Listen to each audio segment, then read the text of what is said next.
किसान साथियों नमस्कार, मैं पुनीत सिसोदिया। किसान भाइयों, अभी का जो टेम्परेचर का जो कंडीशन चल रहा है, ऐसे में आपकी फसलों पर जो अटैक कर सकता है वो है हमारा डाउनी मिल्ड्यू डिजीज। जी हाँ, अभी इस जो हमारा कंडीशन है, जो टेम्परेचर की कंडीशन है, रात को ड्यू पड़ती है यानी कि ओस पड़ती है तो पत्तियों पे नमी रहती है, या बारिश हो जाती है हल्की फुल्की, तो उसके बाद जो हमें इन्फेक्शन देखने को मिलता है इस टेम्परेचर में हाई ह्यूमिडिटी के कारण या ओस के कारण, जो पत्तों पर नमी जमी रहती है, ड्यू गिरता है नाइट में, तो उसकी वजह से जो डाउनी मिल्ड्यू डिजीज है वो बहुत तेज़ी से अटैक करता है फसलों पर। तो ये उसके लिए फेवरेबल कंडीशन चल रही है, तो आपको थोड़ा सावधान होने की ज़रूरत है, या प्रिवेंटिव में फंजीसाइड का स्प्रे जरूर देने की ज़रूरत है अपनी फसलों के अंदर। डाउनी मिल्ड्यू के बारे में हम कंप्लीट इन्फॉर्मेशन लेंगे कि इसके लिए रोग आने की क्या सिम्टम्स हैं, रोग आ गया कैसे पहचानें, रोग आने से पहले आप इसको कैसे रोकें, यानी कि आपको इसकी फेवरेबल कंडीशन क्या, आप कैसे समझ पाएं कि हाँ ये डिजीज हमारी फसलों पर अटैक कर सकता है।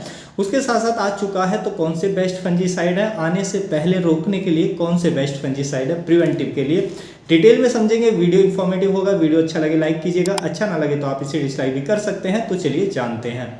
देखिए, सबसे पहले हम बात करते हैं कि जो डाउनी मिल्ड्यू डिजीज आता है वो कब आता है। उसकी सबसे पहले हम फेवरेबल कंडीशन की यदि हम बात करें तो देखिए, जैसा कि टेम्परेचर अभी चल रहा है 15 डिग्री सेल्सियस से लेके 28 डिग्री सेल्सियस तक या 25 डिग्री सेल्सियस तक जो टेम्परेचर होता है ये इसके लिए फेवरेबल होता है। ऐसा ही कुछ टेम्परेचर अभी हमें नाइट में देखने को मिल रहा है। नाइट का जो टेम्परेचर है 20 डिग्री सेल्सियस 21 डिग्री सेल्सियस, कुछ इस रेंज में अभी हमें देखने को मिल रहा है। तो मान लीजिए आपकी इस रेंज में टेम्परेचर चल रहा है और हल्की फुल्की बारिश हो गई, या रात को ड्यू ज़्यादा पड़ती है, ओस ज़्यादा पड़ती है, तो पत्तियों पे नमी जमा हो जाती है, तो पानी जमा हो जाता है, तो उसकी वजह से भी जो ये डाउनी मिल्ड्यू डिजीज का अटैक है वो आपको देखने को मिल सकता है। या छिटपुट बारिश हो जाती है, तेज़ बारिश हो जाती है तो पत्तियों पे नमी जमा हो जाती है, काफ़ी ह्यूमिडिटी हाई हो जाती है, तो उस कंडीशन में भी अटैक करता है। तो ये फेवरेबल इसके लिए कंडीशन होती हैं, तो इसलिए आपको सावधान होने की ज़रूरत है। और देखिए, जैसे ही टेम्परेचर 30 से ऊपर जाता है तो ये डिजीज अटैक नहीं कर पाता है, या ज़्यादा डाउन टेम्परेचर जाता है उधर 15 डिग्री सेल्सियस से जैसे जैसे नीचे जाएगा तो भी ये डिजीज हमारी फसलों पर अटैक नहीं करता है। तो ये आपको समझना पड़ेगा। देखिए, जब ये अटैक करता है तो इसके क्या सिम्टम्स होते हैं, तो जो मैंने कंडीशन बताई ऐसी कंडीशन में अटैक करेगा।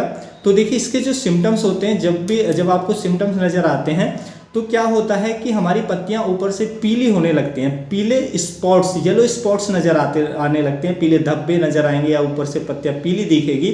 पत्तियों के नीचे आप पलट कर देखेंगे तो आपको वहां पर फंगस नज़र आ जाएगी, वाइट कलर की फंगस या बैंगनी कलर की जो फंगस है, उस कलर की जो फंगस है वो नज़र आती है नीचे की तरफ, और ऊपर पौधा पीला पड़ने, जो पत्तियां हैं ऊपर से पीली पड़ने लगती हैं। धीरे धीरे जैसे रोग बैठता है फैलता है तो पूरी पत्ती हमारी जो है वो पीली पड़ जाती है, और जब इसका इन्फेक्शन ज़्यादा होता है तो आप देखेंगे कि पत्तियां जो है नीचे की तरफ भी करली होने लगती हैं। तो ये भी इसका कुछ सिम्टम्स होता है, पत्तियां इसमें नीचे की तरफ भी मुड़ने लगती हैं, और बाद में पत्तियां गिरने लगती हैं और हमारे पौधे की ग्रोथ रुक जाती है। फ्रूटिंग आ रही है तो फ्रूट हमारा रुक जाता है, फ्रूट भी हमारा डैमेज हो जाता है। पूरा पौधा एक हफ्ते के अंदर अंदर ये रोग आपकी फसल को बर्बाद कर सकता है। तो इसलिए इसको आप तुरंत जैसे ही आप आइडेंटिफाई करें, पहचान लें, या ऐसा कंडीशन बन रहा है तो प्रिवेंटिव में भी स्प्रे ले लें। नहीं ले पाए हैं, रोग आ चुका है, तो इमीडिएट स्प्रे पे जाएं, अच्छा स्प्रे लें इसके लिए जो ये तुरंत कंट्रोल हो जाए, वरना एक हफ्ते के अंदर आपकी फसल को बर्बाद कर देगा।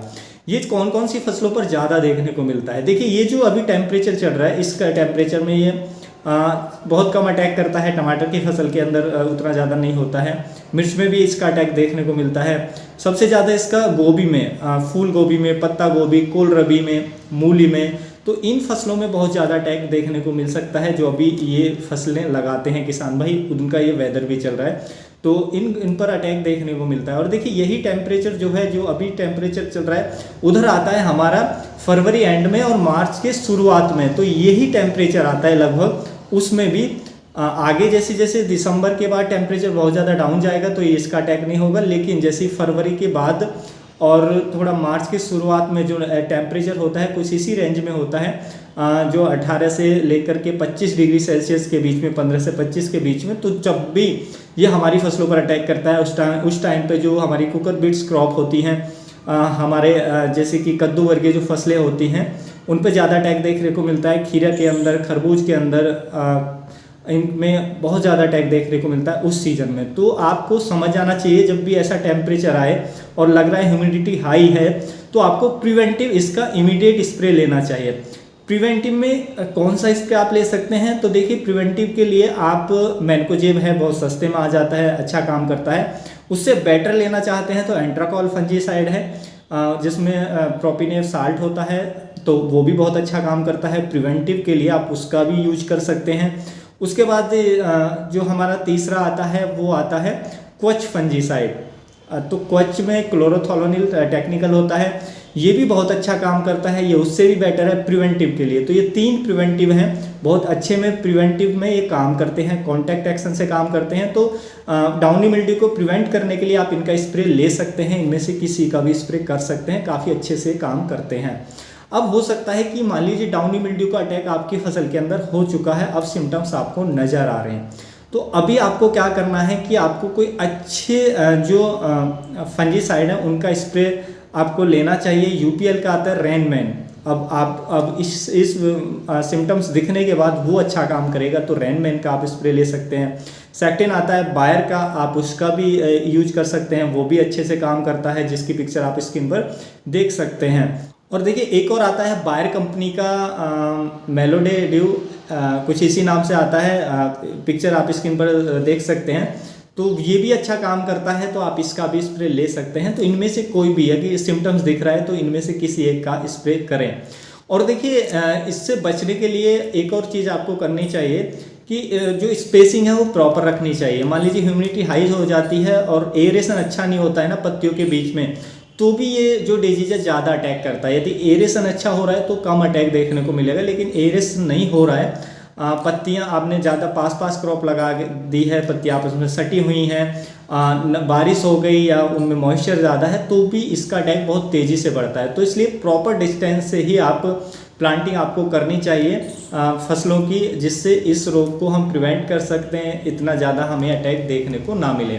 तो प्रिवेंटिव के लिए मैंने बता दिया कि जब भी वेदर इस रेंज में हो 15 डिग्री सेल्सियस से 25 डिग्री सेल्सियस के बीच में जो टेम्परेचर है वो है और बारिश हो जाती है या ड्यू ज़्यादा पड़ रही है, पत्तियों पे ओस ज़्यादा रहती है, तो ऐसे में आपको प्रिवेंटिव में लेते रहने चाहिए जो हमारे फंजीसाइड हैं वो जो मैंने बताए।